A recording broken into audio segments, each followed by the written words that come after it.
je vous entends parler de dilution, de dynamisation, de règne, de korsakovienne, de CH, et je sens derrière une grande intelligence, mais une grande incompréhension chez moi, et je pense chez beaucoup de monde qui finalement prennent de l'homéopathie sans avoir aucune connaissance ou peu de connaissance sur la fonction, sur le fonctionnement de l'homéopathie dans leur corps. Alors c'est exact qu'il y a une très grande incompréhension de l'homéopathie, de son mode de fonctionnement. Maintenant, pour les patients qui souvent sont à la recherche de solutions qu'ils n'arrivent pas à trouver en médecine classique, ils expérimentent d'abord comme Hahnemann a expérimenté et ils sentent les effets ou ils observent les résultats du traitement qu'ils ont pris. Donc beaucoup de patients sont arrivés souvent sceptiques ou en désespoir de cause à l'homéopathie en Occident, ont pris des traitements et ont vu chez certains, nombreux quand même, qui en ont fait l'expérience, que ça marchait, que ça donnait des résultats qu'ils n'escomptaient pas, qu'ils espéraient mais qu'ils n'escomptaient pas sur base de ce qu'on disait dans le monde médical. Et puis il y en a bien sûr qui n'ont pas eu les résultats escomptés ou qui n'ont pas su percevoir la finesse des changements qu'un remède homéopathique pouvait apporter, parce qu'on est éduqué dans une logique rationnelle, scientifique, médicale, dans laquelle le ressenti et la subjectivité personnelle est très peu présente. Donc le sujet n'a pas beaucoup d'importance en sciences et en médecine classique. On étudie un groupe, on étudie rarement la personne, on étudie la maladie, mais on ne tient pas beaucoup compte de la personne qui développe la maladie et pourquoi elle la développe, à quel moment elle la développe, comment elle la développe, et avec quelles émotions elle a développé sa maladie, etc. Alors qu'en homéopathie, on tient énormément compte de tous ces facteurs-là, qui échappent encore malheureusement à l'heure actuelle à l'observation ou à la prise en compte en médecine classique. Donc on tient compte des phases de la Lune, on tient compte des saisons, on tient compte des cycles à l'intérieur de la journée, du moment où ça se déclenche, etc., etc. Donc énormément d'éléments qui commencent timidement à faire leur chemin en médecine. On commence à parler de chronobiologie, de chronopharmacologie. Donc ces éléments commencent à arriver, mais ne sont pas encore d'application dans un cabinet de médecine générale ou même de médecine spécialisée. Alors,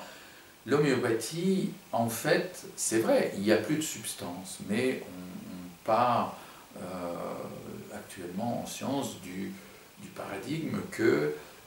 sans substance, il n'y a pas d'effet. Or, on constate qu'en homéopathie, même quand on a dépassé le nombre d'Avogadro, c'est-à-dire le nombre au-delà duquel on suppose qu'il n'y a plus aucune molécule de principe actif, on observe des effets sur les cellules, sur les plantes, sur les animaux, sur les humains. Donc on observe des modifications. On ne sait pas les expliquer par la théorie physico-chimique classique, puisqu'on est dans quelque chose qui n'est plus de l'ordre du physico-chimique. Mais on voit quand même des effets physico-chimiques, psychiques, émotionnels, chez les êtres vivants que l'on considère comme biologiques, puisque les plantes, les pierres, les planètes ne font pas partie de ce que la biologie classique considère comme la vie. Mais en ce qui concerne les êtres biologiques, plantes, animaux et humains, tous sont sensibles à l'homéopathie. Or, pour une plante, un animal ou même un embryon, un fœtus, un nourrisson, il ne peut pas être question de croyance positive ou négative par rapport à l'homéopathie. Un animal ne réfléchit pas si ça va marcher ou si ça ne va pas marcher. Il reçoit le remède et on observe un changement ou pas. Maintenant, quand il n'y a pas de changement, et avec un animal, avec une plante, c'est évidemment encore un peu plus complexe qu'avec un être humain qu'on peut interroger, qu'on peut examiner, mais on peut traiter des plantes, on peut traiter des animaux, on peut traiter des embryons, des fœtus, et noter des changements tout à fait tangibles et scientifiquement mesurables. On ne sait pas encore bien les expliquer scientifiquement. Alors, Mon hypothèse la plus probable sur le fonctionnement de l'homéopathie, c'est une médecine informationnelle, c'est-à-dire qu'elle donne une information qui a été extraite par les processus classiques de l'homéopathie à partir de la vibration, le rayonnement d'une planète, comme par exemple le rayonnement solaire, le rayonnement lunaire ou la réflexion lunaire du soleil, comme la vibration d'un minéral qu'on a trituré et mis en dilution, comme la vibration de bactéries, de champignons, de virus, comme la vibration de plantes qu'on a préparées en teinture mère, ou en hydrolysa, ou en extrait de différentes manières, ou d'extraits animaux, ou même, puisqu'il existe des remèdes humains aussi, à partir de salive, à partir de sang, à partir de larmes, à partir de transpiration, de cheveux, de toutes sortes de possibilités. Donc, on prend une information atomique, moléculaire, cellulaire dans le cas des tissus, on dilue, on dynamise, et finalement, une fois qu'on dépasse un certain seuil, il n'y a plus de matière,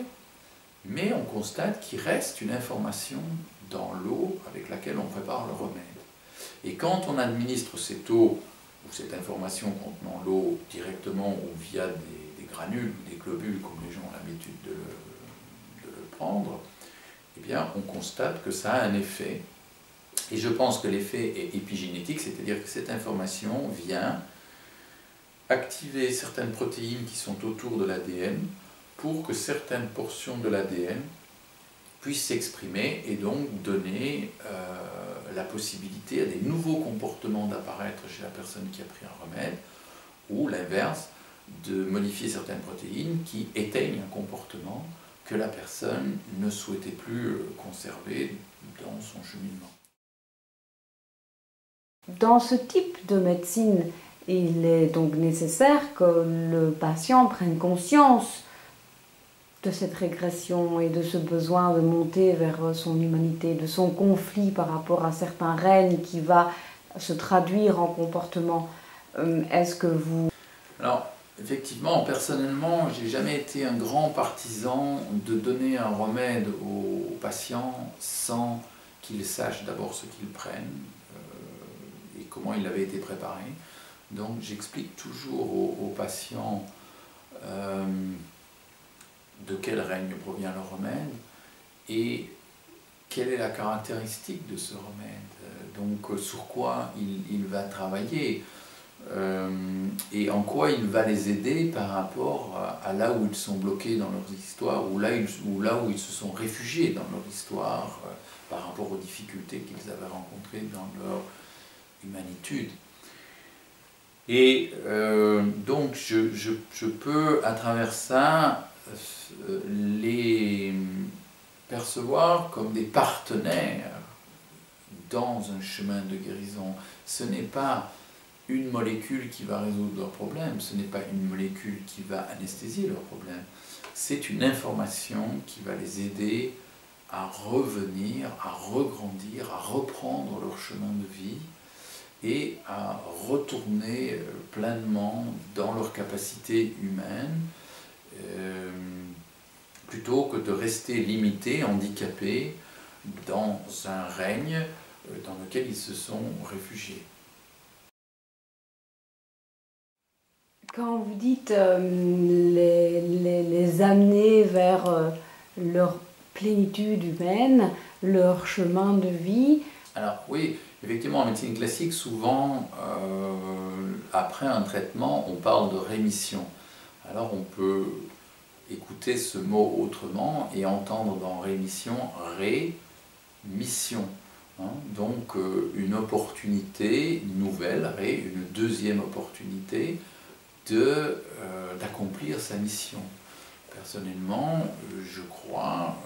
que nous ne sommes pas là par hasard, nous n'allons pas n'importe où et nous ne sommes pas appelés à faire n'importe quoi au cours de notre vie. Certains oublient pourquoi ils sont venus, oublient ce qu'ils ont à faire, et personnellement, donc mon expérience personnelle et celle que j'ai avec les personnes avec qui j'ai cheminé, je pense que l'homéopathie aide les gens à se souvenir d'où ils viennent, de pourquoi ils sont venus et vers quoi ils veulent aller dans cette incarnation présente.